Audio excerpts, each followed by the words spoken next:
আসসালামু আলাইকুম ওরহমতুল্লাহ। 10 মিনিট মাদ্রাসায় আপনাকে স্বাগতম। আজ আমরা জিনা থেকে বাঁচার 15টি উপায় সম্পর্কে জানব। নিঃসন্দেহে দুনিয়ায় যত ভয়াবহ ও বড় গুনাহ আছে সেগুলোর মধ্যে জিনা অন্যতম। এর জন্য দুনিয়াতে যেমন ইসলামী ফৌজদারি আইনে কঠোর শাস্তি রয়েছে, তেমনি আখিরাতে রয়েছে ভয়াবহ আযাব। তাই এমন কঠিন গুনাহ থেকে বাঁচার জন্য সর্বাত্মক চেষ্টা করা প্রত্যেক ঈমানদার যুবক যুবতীর জন্য ফরজ। এই ভিডিওতে জিনা থেকে বাঁচার 15টি নির্দেশনা প্রদান করা হলো। নাম্বার 1, এমন কোনো কাজ করা যাবে না যা জিনার দিকে টেনে নিয়ে যেতে পারে। যেমন কোনো পরনারীর সাথে নির্জনে দেখা সাক্ষাৎ, বিনা প্রয়োজনে তার সাথে ফোন আলাপ, লিখিত বা ভিডিও চ্যাটিং, বিনা প্রয়োজনে তার আশেপাশে অবস্থান করা, ছবি দেখা, স্পর্শ করা, হাসি তামাশা করা ইত্যাদি। আল্লাহ তাআলা বলেন, ওয়ালা তাকরাবুজ জিনা, অর্থাৎ আর তোমরা জিনার কাছেও যেও না। সূরা ইসরা আয়াত নম্বর 32। নাম্বার 2, মনে কুবাসনা মাথাচাড়া দিয়ে উঠলে তৎক্ষণাৎ আউযু বিল্লাহি মিনাশ শাইতানির রাজিম, অর্থাৎ আমি বিতাড়িত শয়তান থেকে আল্লাহর নিকট আশ্রয় প্রার্থনা করছি পাঠ করা এবং ওই কুচিন্তা থেকে নিবৃত হওয়া।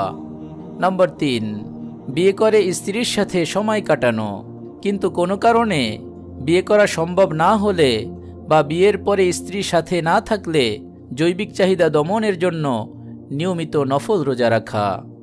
নাম্বার 4, তর্জমা ও ব্যাখ্যা সহ নিয়মিত কোরআনুল কারীম ও হাদিস পাঠ করা, কোরআন তেলাওয়াত শোনা ও বিজ্ঞ আলেমদের বক্তব্য শোনা।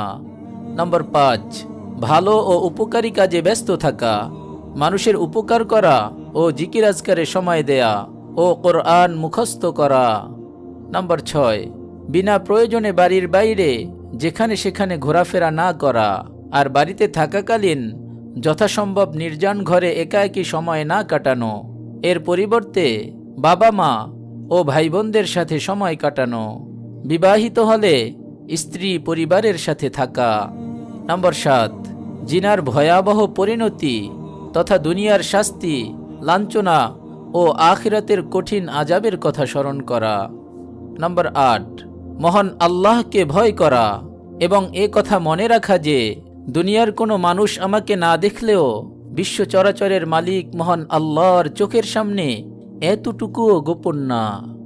নাম্বার 9, খারাপ অশ্লীল ছবি, ভিডিও ও ম্যাগাজিন ইত্যাদি না দেখা। পর্দাহীন যুবতী মেয়েদের উপস্থিতি আছে এমন স্থান থেকে যথাসাধ্য দূরে থাকা। হঠাৎ কোনো বেপর্দা নারীর দিকে দৃষ্টিপাত হলে দৃষ্টি অবনত করা।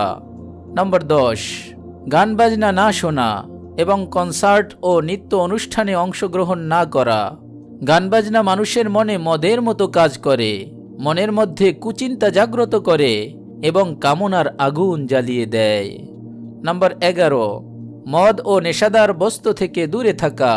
এগুলোর মাধ্যমে অন্তরে কুবাসনা মাথাচাড়া দিয়ে ওঠে, এমনকি হিতাহিত জ্ঞানশূন্য হয়ে মানুষ নারী ও শিশু ধর্ষণের মতো জঘন্য কাজ করতেও পিছপা হয় না। নাম্বার 12, মদ ও নেশা গ্রহণ করে, নানা পাপাচারে জড়িত, সালাত আদায় করে না ও বাজে কাজে সময় অপচয় করে, এ জাতীয় খারাপ বন্ধুদের সংস্রব ত্যাগ করে সৎ, চরিত্রবান, দিনদার ও নামাজি বন্ধুদের সাথে বন্ধুত্ব স্থাপন করা। নাম্বার 13, দিনদার বন্ধুদের সাথে দিনচর্চা, জ্ঞান অর্জন ও সামাজিক উন্নয়নমূলক কাজে অংশগ্রহণের মাধ্যমে সময়কে কাজে লাগানো। নাম্বার 14, যৌন উদ্দীপক খাবার যথাসম্ভব এড়িয়ে চলা, যেমন দুধ, ডিম, গরুর গোশত ইত্যাদি। নাম্বার 15, ফেসবুকে বাজে আড্ডা, প্রেম, ক্রাশ, মেয়ের ছবি ও ভিডিও আপলোড দেয় এবং ফালতু বিষয়ে সময় নষ্ট করে, এ জাতীয় গ্রুপ বা পেজ থাকলে সেগুলো থেকে বের হয়ে আসা। এর পরিবর্তে কোরআন হাদিস ও বিশুদ্ধ আকীদা নির্ভর পেজ ও গ্রুপের ভালো ভালো ইসলামী পোস্টগুলো অনুসরণ করা এবং ভালো আলেমদের প্রশ্নোত্তর বা বিভিন্ন লেখনী থেকে উপকৃত হওয়া এবং ভালো মানের উপকারী ভিডিও আপলোড দেয় এমন ইউটিউব চ্যানেলগুলোতে সাবস্ক্রাইব করে রাখা। আল্লাহ পাক রব্বুল আলামিন আমাদের সকলকে তৌফিক দান করুন এবং আমাদেরকে সব ধরনের নাফরমানি থেকে হেফাজত করুন, আমিন। আপনি যদি এরকম ভিডিও আরও পেতে চান তাহলে আমাদের এই চ্যানেলটি সাবস্ক্রাইব করে পাশে রাখা বেল আইকনটি অন করে দিন। আপনার প্রতি শুভ কামনা রেখে আজকের মতো বিদায় নিচ্ছি। আসসালামু আলাইকুম ওয়া রাহমাতুল্লাহ। জাযাকাল্লাহ।